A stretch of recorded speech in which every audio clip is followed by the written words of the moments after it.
Welcome to the Week in Nintendo at GVG, the podcast all about Nintendo's news. I'm Brandon Miracle, joined once again by my co-host Steve Bowling. Hi, Steve. Hello. It's good to be back. It is good to be back, but unfortunately, there's not a whole lot of news in the week of Nintendo. It's been kind of a dry spell. It's almost like there's something big coming very soon, and they're waiting for that. Yeah, we are. Let's see. It's March 6th as the day of our recording, and the Direct for Switch 2 is on April 2nd. So we're in that final month of waiting. Nintendo is currently doing their big promoting for Xenoblade Chronicles X Definitive Edition. That comes out in 2 weeks from today? 2 weeks exactly. Yeah, so that's coming up soon. So wouldn't make sense, I guess, for Nintendo to talk about a whole lot else at the moment. Pokemon just had Pokemon Presents, which y'all talked about on the show last week. But yeah, it's been kind of dry. When one of the biggest stories of the week is that Nintendo put Link to the Past music on Nintendo Music, there's a problem. Yeah, it's interesting because I think a lot about what the week in Nintendo could have been in different eras, right? We started this podcast about 2 years ago, if you follow the whole history outside of YouTube. And I think about, while things are not super great now, Nintendo news-wise, I couldn't imagine doing this during, say, the Wii U era or even the Wii era. Like, the Wii was well-loved, but there was not a lot happening. There were entire, 6-month spans where very little happened. So it's definitely quiet now, but I don't think it'll be quiet for long. No. It may even just be a few days, depending on what Nintendo does for Mario Day. March 10th is coming up, and if you like to read, it spells out Mar-10, Mario. Nintendo has celebrated Mario Day for quite some time now, haven't they?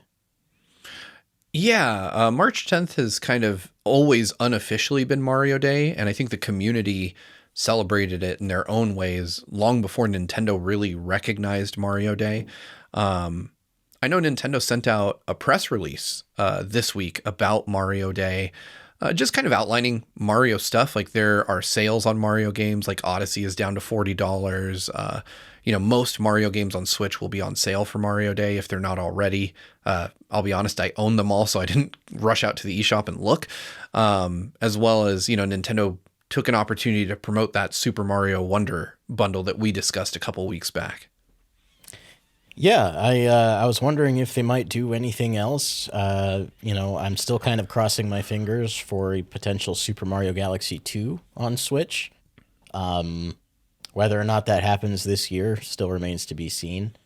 It would be nice, considering we're in the middle of a lull right now with Nintendo products. Outside of Xenoblade coming out in a couple weeks. After that, it's just kind of a big question mark. Yeah, that's a really good point. Obviously we know that the Switch 2 Direct is coming. We talked about that. But that doesn't mean, obviously Switch 2 is not going to shadow drop on April 2nd with a whole bunch of games. There's going to be probably a couple months wait between that Direct and the actual eventual release of the console and whatever the launch lineup is. And Switch 1 owners will want something in the interim. I know I do. So I think it would be really awesome if they released something. Also, Mario Day would be a great time to maybe show a teaser for the Mario 2 movie. Give us something about that. So I think that there will likely be something on the actual day. It's just really hard right now to pin down what that could be, especially since there were a lot of rumors about something happening, whether it was a Direct or whatever near the end of February that clearly didn't materialize. But that has to be based on something. That smoke has to be coming from somewhere. Yeah, that's kind of why I'm thinking we might see a Mario Galaxy 2, but, nothing's happened yet. We've had Directs on Mario Day before, and if there's going to be one this year, I imagine it would be about the sequel to the Super Mario Brothers movie, because that would be the same timeline as the first one. Yeah, that is right. That's about the same timeline there. I also think that I don't remember if Nintendo announced a release year for the Mario movie. I think they did. I think it's next year, right? 2026. I thought we had a release date, but Oh, I'll look maybe it we up. do.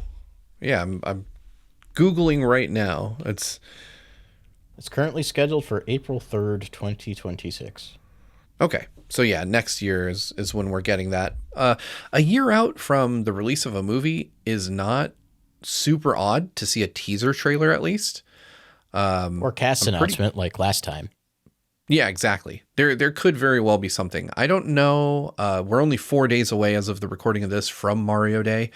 So I don't think Nintendo's going to go quite as full out as they did for the 35th. I think they would have announced a Mario Direct by now if that was going to happen, but you never know. Nintendo also sometimes in the middle of the night will, drop an announcement for a direct happening the following morning at 6 a.m. Pacific. So it's very difficult to really pin down what Nintendo's plans are. That said, given that there's a huge Switch 2 Direct coming in a few weeks, I don't think that they're necessarily going to have another Direct between now and then. But I could definitely see like several social media announcements for Mario Day related stuff. They're definitely going to do something on socials for Mario Day. It's just a matter of what that'll be. Yeah, I mean, you brought up the 40th anniversary, which that's what it is this year. And last time for the 35th is when we got Mario 3D All Stars. I don't think you typically see like celebrations for 40th. You usually see like 20, 25, 35, and 50. But that doesn't mean they couldn't.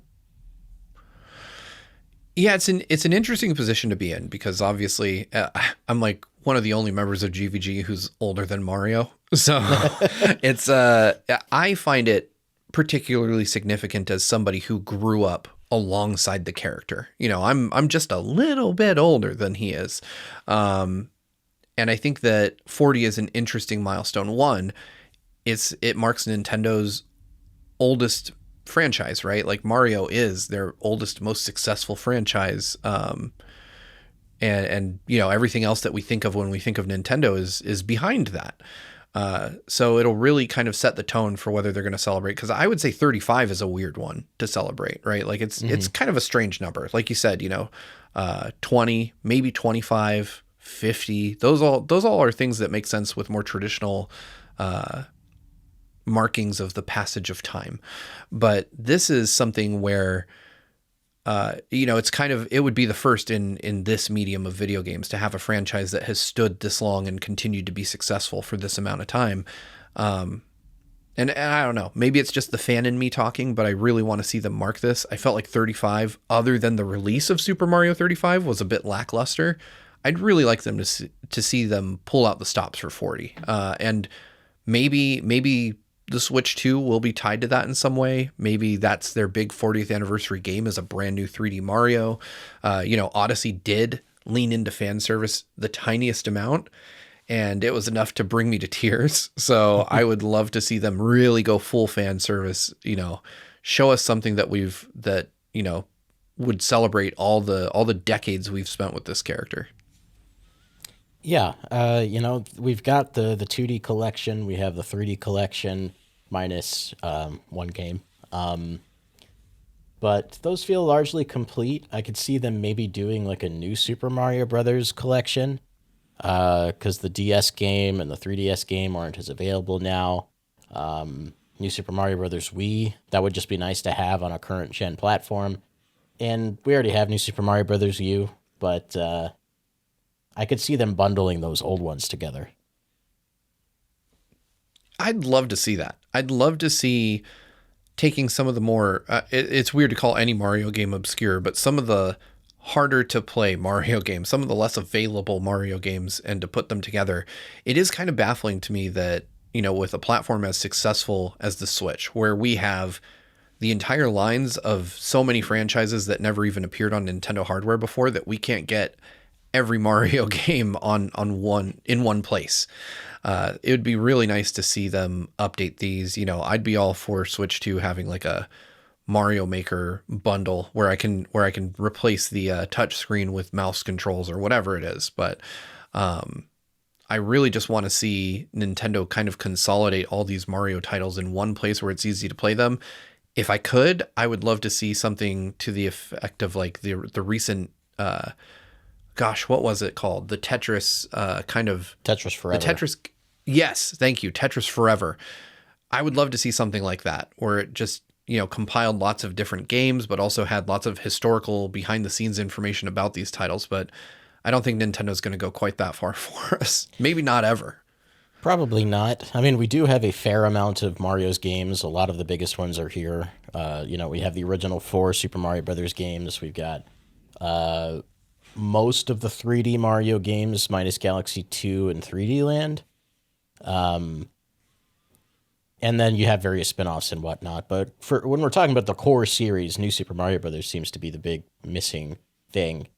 But you brought up Mario Maker, and I'm glad you did, because I think that's a great 40th anniversary title.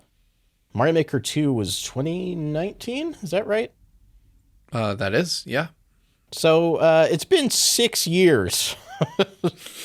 That's a long time. The 40th anniversary would be a great opportunity to fill in the gaps with Mario Maker, because it's still such a shame that Mario Maker 2 didn't get any additional game styles. Like, we got 3D World as a new one for the game's launch, but they never added anything else. Super Mario Bros. 2, the USA version, got added as a power-up instead of a full experience, and I still think that's such a shame. It really is. Mario Maker 2 felt incomplete. Like, I always felt like I was waiting for something new to be added to that. And I feel like, especially now, with 2D Mario having evolved significantly in a post-Wonder world, a new Mario Maker that really leverages all of the different styles that Mario has embodied over the years would be amazing. Not only that, I'd really, really like to see a Mario Maker where instead of sprites of 3D characters, they actually use 3D models. Because Mario was 3D and some of the bigger ones were 3D in the new Super Mario Brothers version of 2. But then like Goombas and like regular enemies were very clearly like sprites made out of 3D models. And there was a noticeable drop in quality with those that I remember. I'm hoping that like a Switch 2 version would utilize the Switch's additional horsepower to actually render those enemies the same way they are in the source material. But more importantly than that, I just want a Mario Wonder style. Like, I'd love to be able to design my own levels, that have some of the crazy effects that Mario Wonder was putting on display. Yeah, and I think they should dig even deeper. Like, Mario Wonder is obviously the big new shiny thing that they should add. But why isn't there a Super Mario 64 style? Like, 3D World isn't a 2D game, but it got a 2D style anyway. I'd love to just make levels out of Super Mario 64 with his more momentum-based acrobatic moveset, or even Super Mario Odyssey. I think there's a lot of potential just being left on the table without having stuff like that. And if it's a matter of performance, well, it'll be Switch 2 game, so maybe that's not a problem. Yeah, there's a lot that Mario Maker could do that it didn't. And I don't know if Nintendo, my fear is that Nintendo views I wouldn't even call it a failure, but maybe the less, what would you say, like less successful Mario Maker 2, as I hope they don't see that as a lack of interest in the franchise itself, but more kind of a product of weird implementation on the Switch. Mario Maker was very obviously designed for the Wii U touchscreen. It was one of the few games that made really great use of that setup. A console that even Nintendo didn't seem to know what they wanted to do with at the time.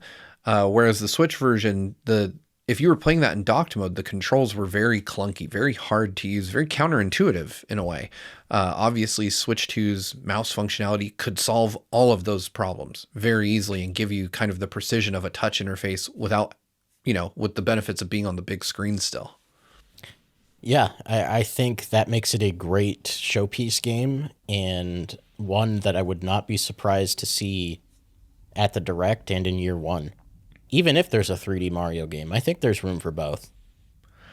Yeah, I wonder how Mario heavy we're going to be because, I didn't think about this previously, but we are in the 40th anniversary of Mario and the launch of a new console at the same time. Nintendo went hard for the movie, right? Like we got Luigi's Mansion 2 HD, we got Princess Peach Showtime. I almost said Super Princess Peach. Uh, and we got, a slew of other things going on around that time. But this is a big milestone. 40 years is the longest any franchise has run in gaming history. Well, while still being a viable, gets frequent releases franchise. Because you could say Pitfall's been around longer, but who's making a Pitfall game? But to me, it's an interesting position to be in, and I do think, we talked about this a little bit. I don't think it was on the show. I think it might have just been a conversation in our Discord, but we talked about a 3D Mario and Mario Kart 9 existing side by side. And I think that because they're different enough, you can have both of those things without people getting fatigued of one or the other. I think Mario Kart is kind of an evergreen thing that will sell forever, as 8 Deluxe has shown us. Whereas a 3D Mario also has substantial legs, but is different enough that people won't just be like, oh God, 2 Mario games. What do I choose? And I think, to expand on that, Mario Maker is yet another third thing that is so far removed from the single player or multiplayer offerings of a 3D Mario and Mario Kart that it will attract an entirely different audience. People who want to play crazy Kaizo style levels, but also those who want to create stuff and want to try their own hand at level design. So I think there's room for these things to all happen within the same year without people feeling like they're just being inundated with Mario stuff. Yeah, and not all three of these games just have to launch at the same time either. They can occupy the same year, just in different time slots. Absolutely. I think that the memes would make themselves if Nintendo Switch 2 launched with 3 Mario games at the same time and say Metroid, I think it also makes sense to kind of dole those out because you don't want your launch to be too heavy with the same franchise over and over again. You'd probably would want, I think there's a strong case for Mario Kart 9 and a 3D Mario to be launch titles because Nintendo knows people will just pick up Mario Kart whenever. And so the sooner they get it out, the more people will buy it. But realistically, I think that they're going to do what they can to make sure they have a pretty good release every month or two for the first year of the Switch's life. Yeah. And I think Mario Maker would slot into that really well. And, I've been thinking about Mario's 40th anniversary, and it doesn't have to even stop at video games in the movie. I talked about this in the video about Switch 2's branding, and I wonder if this would be a good opportunity to announce either an anime or some kind of television production for Mario. I think that it would work very well. Obviously, Nintendo has done Mario on TV in a number of different ways over the years. We had the Super Mario Brothers Super Show. We had, a more cartoon Mario Brothers that was based on Mario 3, but incorporated elements weirdly of Mario 2 at times.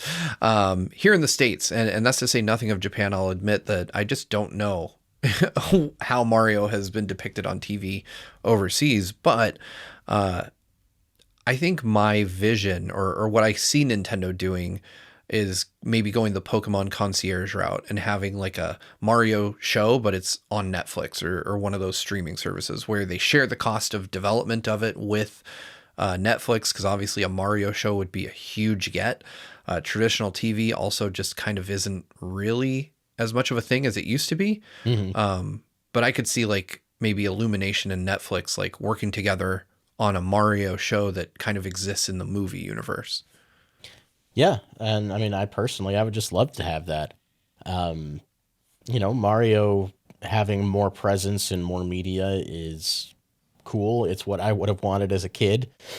And the Super Mario Brothers Super Show, while good in some ways, has aged like milk. And I'd like to have a show that's fun to rewatch. Yeah, something about that show. I don't know, but there were definitely there's definitely some social issues that maybe hit a bit different today presented in that show. Um, yeah, I think that there's Nintendo is very obviously interested in bringing their characters to different mediums. You know, they established, what was it called, Nintendo Pictures, I Yep. think, recently. And if you're going to create a whole division of your business dedicated to getting your characters from, you know, Switch screens to movie theater screens, or even, you know, in a different way to our TV screens, uh, you're probably going to be, Mario's going to be a prime candidate for that. Obviously, the Mario movie went over extremely well. Like you know, I didn't think it could do as well as it did. It was one of the highest grossing movies of that year that it came out, and it vied for like the record for like best animated film of all time by dollars, you know. So I think that there's a lot of potential there, and I would be shocked, really, really shocked, if Nintendo wasn't trying to get Mario into some other type of medium, because movies are great, but you know, you go years between those. A show would keep people kind of invested in and engaged with the universe until in between those, you know, movies. Yeah, and I don't even think the show needs to be in the movie universe. Like you look at something like Sonic, and we have three Sonic motion pictures, and the one Sonic show that came out during that time was Sonic Prime, which is completely unrelated to it. Um, and I think that would go over fine with audiences. That's true. You know, one of the things that would be kind of against a show existing in the movie universe is that there's almost no way you get Chris Pratt to go back to doing TV shows. Yeah, He's too famous now, and that's to say nothing of the rest of the cast, right? Like Jack Black, Anya Taylor-Joy. They're probably not going to be lining up to do like a weekly recording session for a Mario show. But getting them back for a movie every couple years is probably going to be easy. I think that you could do something, you know, relate more closely related to the video game universe and still be fine there. Something that maybe ties into whatever game comes next, right? Nintendo, I think, really wants to use these types of different mediums to promote their primary business, which is still video games. yeah. Whether it manifests as like you know, like a serialized anime or just like a sitcom, I don't care. I just want to watch a Mario show.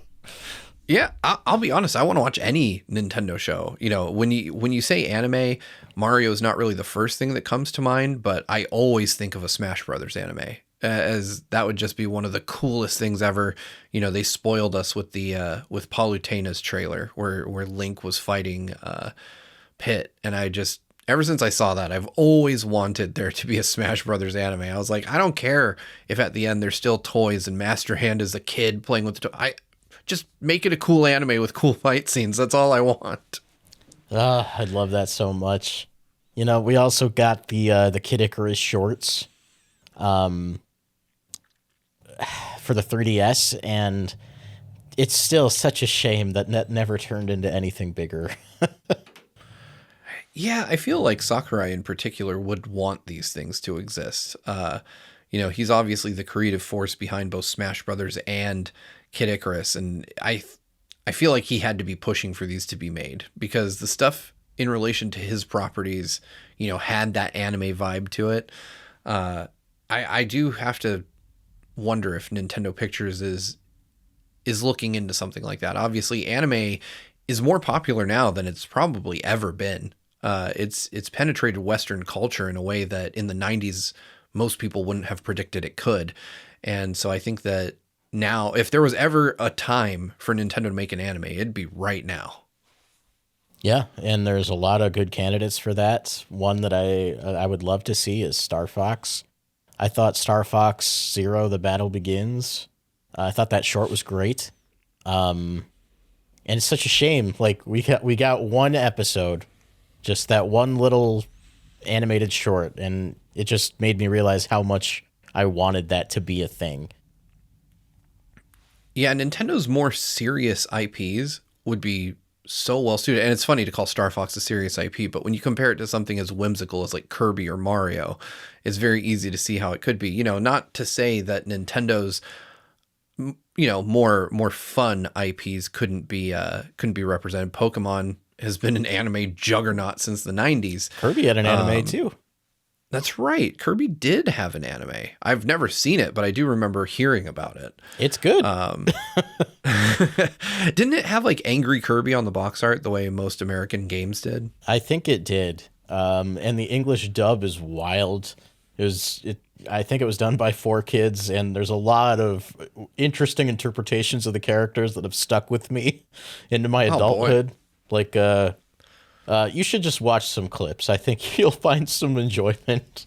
I'm going to have to do that and come back to it. But yeah, I think that Nintendo anime would be a good thing to revisit for them. I think that Mario could make a good anime. I think that really with the right direction and studio, just about any of Nintendo's franchises could make that jump. But I definitely lean more towards I'd want to see like Star Fox or Metroid or even Zelda get that treatment before Mario. I'd like to see Mario kind of stick with like the cartoony CG nature of the movie, at least to a degree, because I find it very charming, and I think it portrays the Mushroom Kingdom really, really well.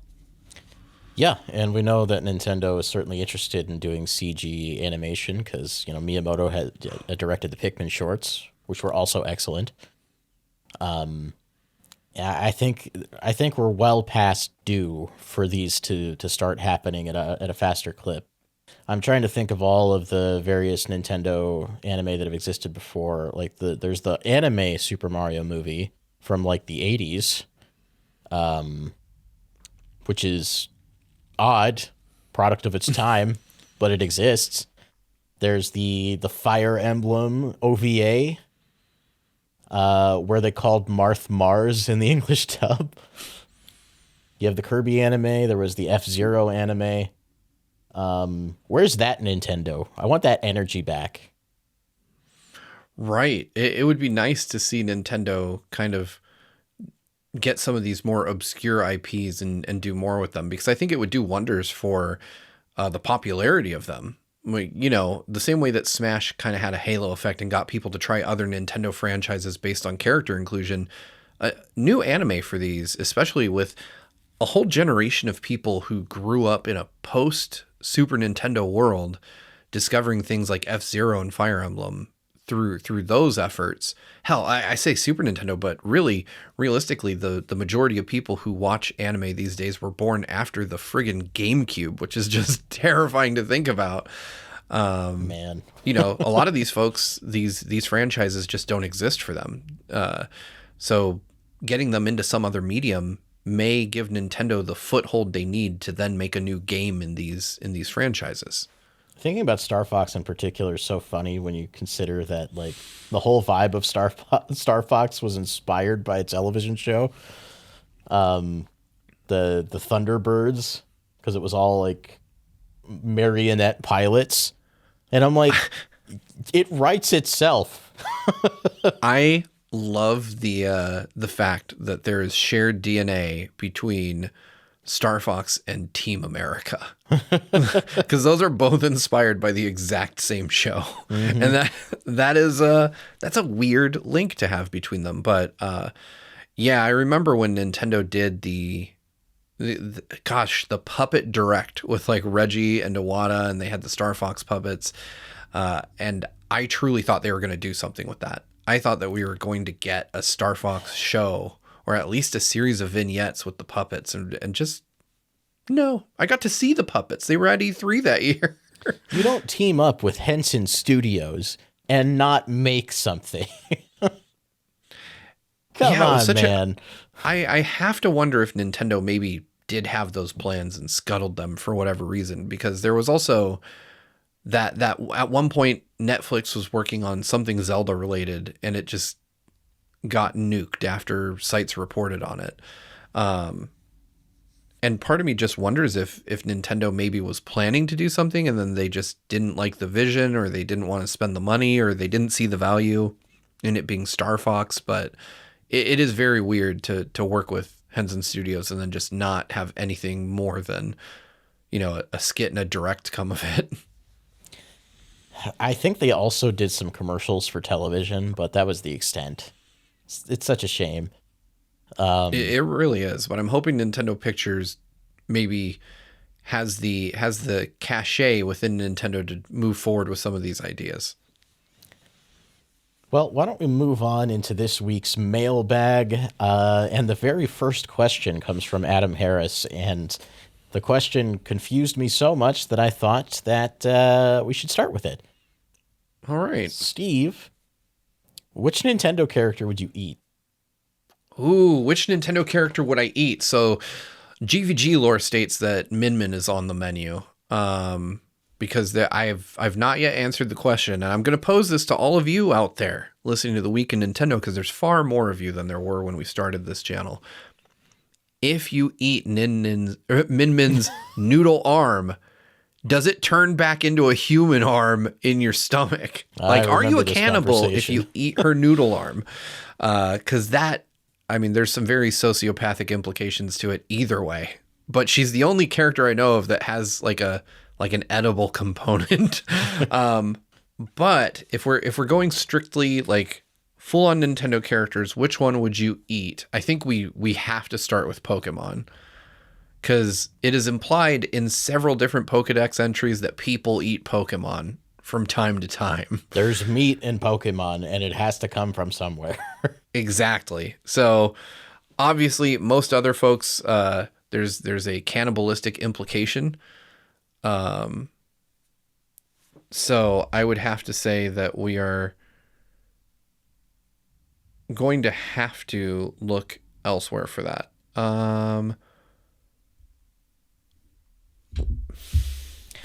I would say Magikarp, but there's an episode of the anime where Meowth tries to bite into Magikarp and he shatters his teeth because it's too hard. So I can't say Magikarp, but I was actually thinking of Mario characters, and Cheep Cheep came to mind. You could make sushi out of Cheep Cheep. Yeah. Like, that might be a gimme answer, but I'd eat it. Let's see. I feel like I have to go weirder with it. I mean, yeah, Pokemon, you could... I mean, I've seen videos of, like, animations of people cutting up and eating Pokemon, which is just a little messed up. I remember seeing one of, like, a Chikorita getting peeled and cooked. Good Mythical Mornings, Mythical Kitchen, they were doing YouTube shorts for a while of how their chef Josh would cook up particular Pokemon, and he took it completely seriously. People have thought about this. It seems like such an obvious one. There's certain ones that are off limit. Any dog Pokemon you can't eat. Any cat Pokemon you can't eat. That's just wrong. Bird Pokemon are fair game though. God, there has to be a chicken Pokemon, doesn't there? Like one that is designed to look like a chicken. I can think of various ducks. You know, I'm going to take this to an evil place because I just said I wouldn't do this. Fido. I'm going to just bank on the idea that Fido actually bakes up like bread. He's made of bread, technically, so I guess that works. Yeah, so that's the one I'd go with. He's a dog, yes, and I don't want to eat a dog, but also I would definitely eat a dog made of bread. I would eat a bread dog. And I know that there's the whole question of sentience, but I feel like if you bake him up, he'd be like really nice, like brioche. He would taste delicious. Well, there you go, Adam. Those are the Nintendo characters we'd eat. We've got one from Young Ben Kenobi asking, most wanted accessory for Switch 2. For me, I want a Nitro deck because I want good graphics. I use my Nitro deck all the time with my Switch 1, and if I'm playing in handheld, that I will not play it without it. So I'm subscribing. So we talked about this, let's say 4 episodes ago. I always try to remember exactly how many, and I'm probably wrong every time. But we talked about the theory based on patents that the Pro Controller will also snap in half magnetically. and could then just attach to the sides of your console, which would be the dream. That's what I want really bad, because then you could just have like a, if you're playing your Switch for an extended period, Joy-Con can get a bit uncomfortable. Having the option to just snap a full-on controller on the sides would solve that for me. Also, it'd keep my Pro Controller charged, which would be very handy. So if I had to think of an accessory, here's my problem, is that I don't really use a whole lot of like third-party stuff with my Switch. It's still to this day as stock as it comes. Like I've just got the Joy-Con and the dock, and that's it. And really anything I can think of that I want for the Switch 2 that is not present on the Switch 1 is stuff that should be built in, right? Like I want a better screen. I want better networking. Good God, make downloads faster. Yeah. Stuff like that. So I'm going to be a basic bitch. And I'm going to say I want a really good glass screen protector. Like that is the only thing I ever buy for any console that's not stock is a screen protector. Like I threw one on my Portal. I threw one on my Switch. Every Switch I've ever owned has had one put on like right out of the box before I even power it on. So I just hope that on day one, there's like an actual good one from like a reputable company that won't make my screen look weird. But yeah, I wish I had a better answer. I mean, it's a good answer. I don't like having to buy like crappy third-party screen protectors. I didn't put a screen protector on my Switch 1 myself. And I didn't for the OLED. But didn't the OLED have one built in, or am I mistaken? It does not. No. So the thing that the OLED is just a much glossier screen, but I got one for the original Switch because if you had a launch model Switch, which I think everyone at GVG did, there were reports of the dock actually scratching the plastic screen. And so, of course, having a review unit, I had to use it well before that. And I noticed like at the bottom of my review unit, thankfully on the bezel, I had like a few like tiny scratches just from the week or two that I'd had it before you could buy stuff for it. And I was like, oh, I'm not letting that happen to this beautiful thing. I immediately bought the first glass protector I could get, but Nintendo released one that was just awful. Like the official Nintendo screen protector for the Switch was like a plastic piece of crap that you put over it that was like a sticker essentially, and it made the whole screen feel rough and weird. Yeah, I don't take my Switch out very often, because I don't leave my house very often. But yeah, a good screen protector would be nice. But whether or not Nintendo's going to do that remains to be seen. We got a question from Shellshock Prime. What was the worst cross promotion that Nintendo has ever participated in? Oh boy. Cross promotion. I mean, there was that time we had that Beyblade Direct, which was a choice. Direct? Yeah, they had a. Are you talking about Bakugan? Or Bakugan? I'm sorry, Bakugan. Yes. Yeah, that happened, and that was real weird. Like, I remember being baffled that because they like hyped it up. It was really weird. Yeah, everybody was on pins and needles for what Nintendo was going to show off because they made a big deal about it. And then it was not just Bakugan, but like probably one of the worst Bakugan game. Like just a horrible game altogether. And the gameplay, like Treehouse was going to play. That's right. They had the Treehouse play it like on YouTube and hyped it up like days in advance. And I've never seen such forced enthusiasm in my life. They're like, oh, look, we're running around and orbs. There's orbs. Like, yeah, they hyped it up because it was developed by Way Forward. Yeah. And that was a mistake. A huge mistake. I think I have that game. I might have Bakugan. And it's just that was a tough sell. That was Nintendo just taking the money because somebody made a deal somewhere. And, in Bakugan, it wasn't exactly a property that was taking off well, at least in the West. It just fits in that mold of Pokemon, Digimon, Beyblade, Yu-Gi-Oh. Just the anime that exists to sell toys. Exactly. It was a very weird setup. I remember that. Oh yeah, I do have that game. WayForward sent me like a press kit for Bakugan that just it was very strange. So like press kits are fun usually. Like sometimes you get it like it ranges from like stuff you would just find on a store shelf somewhere to like the weirdest, most bespoke, strange things. Like somebody sent me like a giant beanbag chair for Path of Exile 2. Imran Khan, when he was at Game Informer, I can't even remember what the game was, but they sent him no, I'm not kidding, of an actual safe, like with a combination and everything. And when you opened it, it was full of Mountain Dew Code Red for some reason.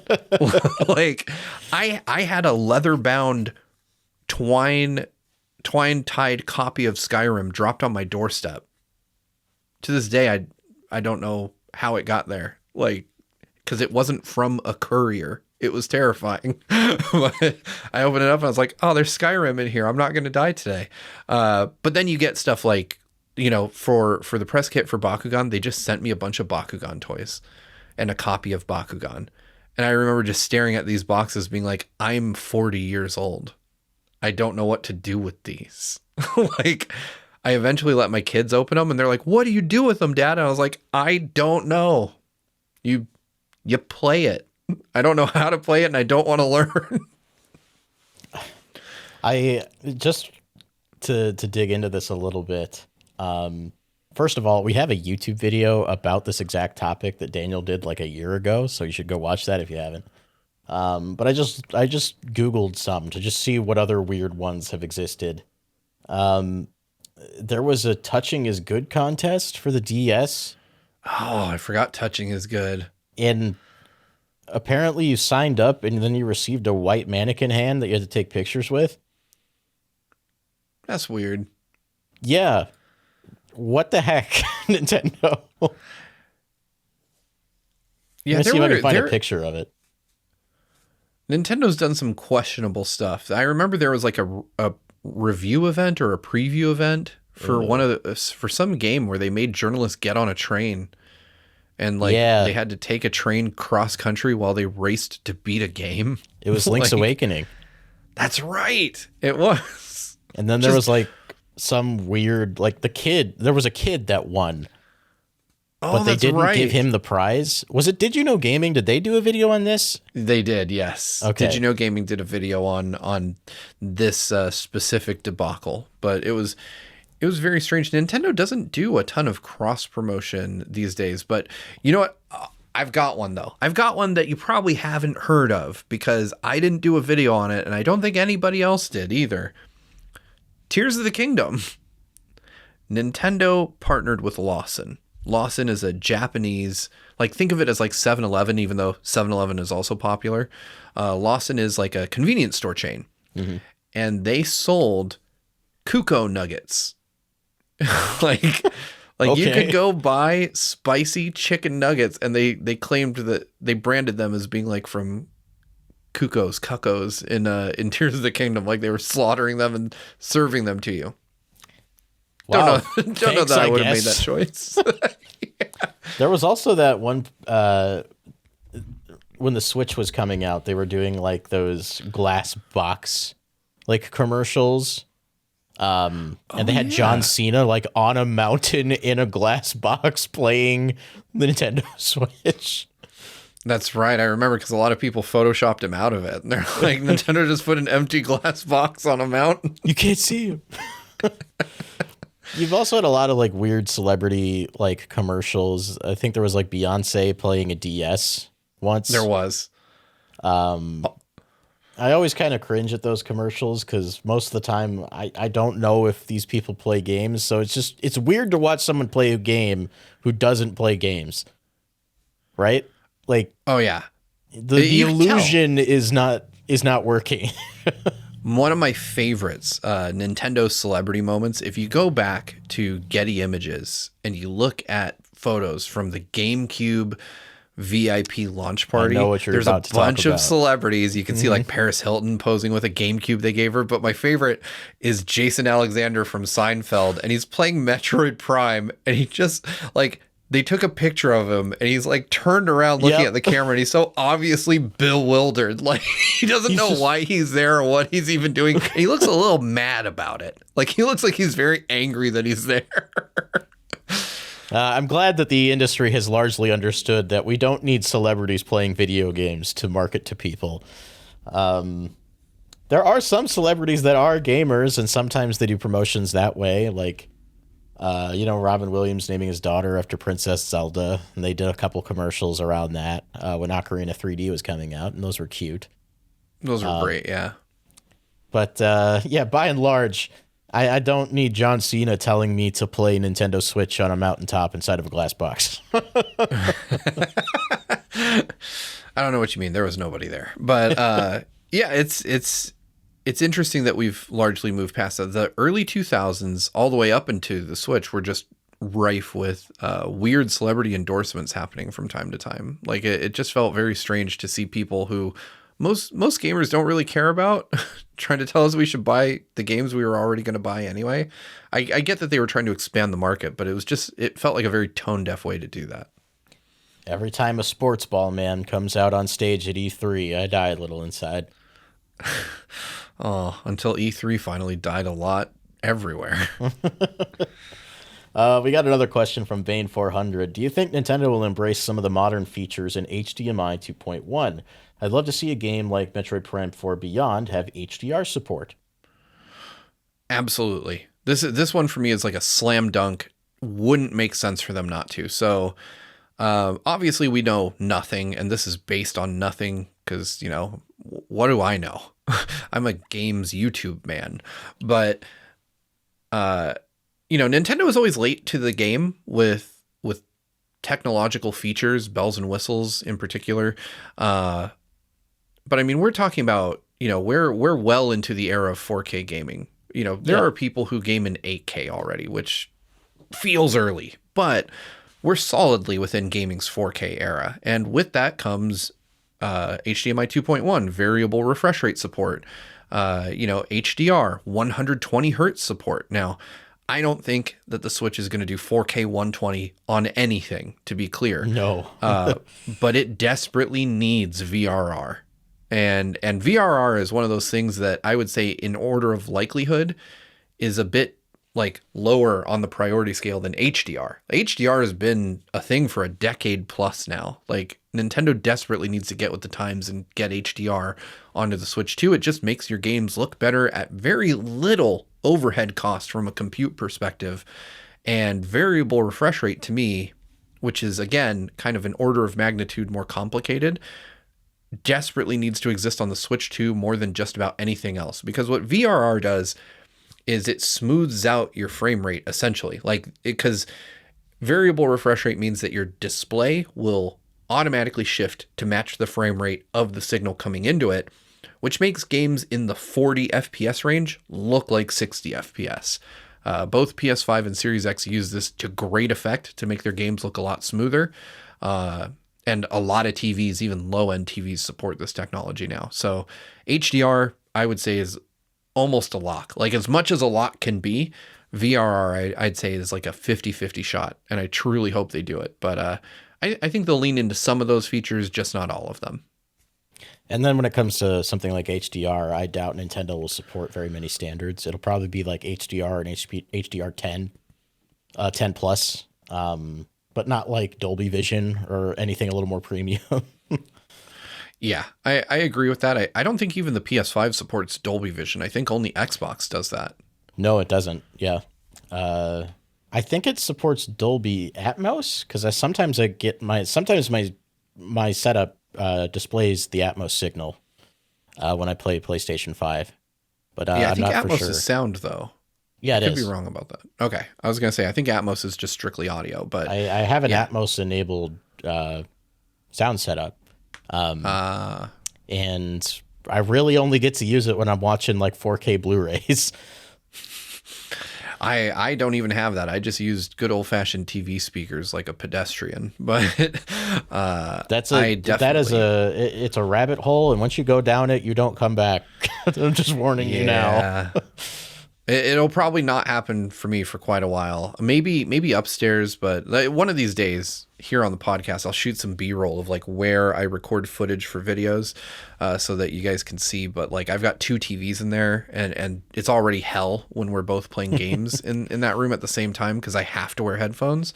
So getting a fancy setup there is probably never going to happen. But upstairs, where things are a bit less chaotic, I could probably work a setup over there because that is usually where I watch TV with my family and do stuff like that. So a home theater upstairs would make a lot more sense. But yeah, just to circle back around to the question, I think that Nintendo will pull a Nintendo and use some HDMI 2.1 features, but you're not going to see the full feature set implemented. But it's worth noting that the cable, at least, that the Switch 1 ships with is an HDMI 2.1 48 gigabit per second cable. So, a chipset that enables this in the dock won't cost much more than what they're currently spending on, the Switch 1 HDMI 2 chipset. Yeah, I'd be very surprised if we don't have, at the very least, just HDR support. I'll be very disappointed if we don't have HDR support. Moving on, a Junker asking a topical question. Would you fly in the Nintendo plane? Would you fly in the Nintendo? I don't even know what the Nintendo plane is. There is speaking of cross promotions, there is a Nintendo branded plane right now. Oh. See if I can find it. JetBlue unveils a Super Mario themed airplane. That is an interesting question. So, let's be clear. Air travel has never been less safe than it is currently in America. But sometimes you just gotta fly. And if I had a choice between a Nintendo branded plane and a normal plane, yeah, I'd fly in the Nintendo plane every time. In fact, Nintendo has done some weird cross promotions, particularly around flying. Southwest had a couple different occasions where they just gave everyone on a specific flight a Switch. Like they're like, hey, thanks for flying with us. Everyone gets a Switch. They went full Oprah. And I was very jealous that I wasn't on whatever flight that was, even though I had a Switch already. I just want something neat like that to happen to me. But no, I fly quite often for work and for other things, sometimes even for GVG. And so if I got to go on a Nintendo themed plane for any of those things, I would be super happy. So yeah, the no-brainer for me. I'd absolutely do it. I'd ride it given the opportunity, but I'm not gonna lie, I think it looks kind of ugly. It is named the Cloud Top Cruiser. I thought that was cute. That's very cool. But no, I'm really not all that interested in flying in the Nintendo plane. Yeah. You know what though? I will say this. That is probably next to like Air Force One and those types of planes, probably one of the safest planes in the world, because the last thing Nintendo would want is the Cloud Top Cruiser going down. And so I guarantee you that extra attention is paid to the maintenance of that particular plane. So if you had to choose one, you're probably safest on Nintendo's plane. They should have branded it more like either the plane from Super Mario Sunshine or like an airship from Bowser's Army. Oh, that would be amazing. But I would be more keen to fly on that. But instead, we got a big blue plane with stock pictures of Mario and friends on the sides. But I think we're coming up on the end here. Just doing a quick look-see here. Yeah, I think that's going to do it for us this week. Like I said before, it's a pretty light week in the Nintendo sphere, and it probably will be at the very least until Xenoblade X comes out. I have a Switch voucher in my back pocket with that ready to be redeemed for Xenoblade X. So I don't know. That comes out on Thursday. So that week we probably won't talk about it because we probably wouldn't have played it yet. But maybe the week after we can spend a little time talking about Xenoblade X and what we think. Because I have never played it before. Yeah, I've played a little bit on Wii U. It didn't hold my interest back then, but I'm hoping that the quality of life improvements will really turn it around for me on Switch, because I'm also picking it up day one. Excited to dive back in and see if, in a post Xenoblade Chronicles 2 and 3 world, that I might find a bit more enjoyment with X. I have since played 1, 2, and 3, and am now a certified Xenoblade fan. I don't roll my eyes whenever Nintendo announces a new Xenoblade anymore. I'm officially on board. So yeah, I'm excited to try it out and see what it's like. I know it has some kind of multiplayer features. I'm curious how those work and if they're still there. But yeah, we'll hit you up on that here in a few weeks once the game comes out. But before we end the show, Steve, why don't you tell people how they can join the Winner's Circle? Absolutely. You can join our winner circle for just $5 a month over at patreon.com/gvgaming, where we've got bronze, silver, and gold tiers. Silver gets you into the winner circle, which gets you access to each and every episode of The Week in Nintendo a full day early. That'll also be a benefit that's coming to YouTube soon with YouTube memberships once they fix all that. But yeah, there's a ton of other benefits. You can get your name in the credits. You can I recommend you just check it out. I won't sales pitch you to death. Patreon.com/gvgaming. Thanks for that. If you're listening to this on podcast services, we'd really, really appreciate it if you gave us 5 stars and left a review. We're trying to build our presence on podcast services. I know you can listen to this on YouTube, but maybe you're in your car and you want to hear two nerds talk about Nintendo occasionally. We'd really appreciate that. But until then, keep the games good and the vibes greater. Bye now. Bye. I'm not flying in the Nintendo plane. No, I wouldn't either.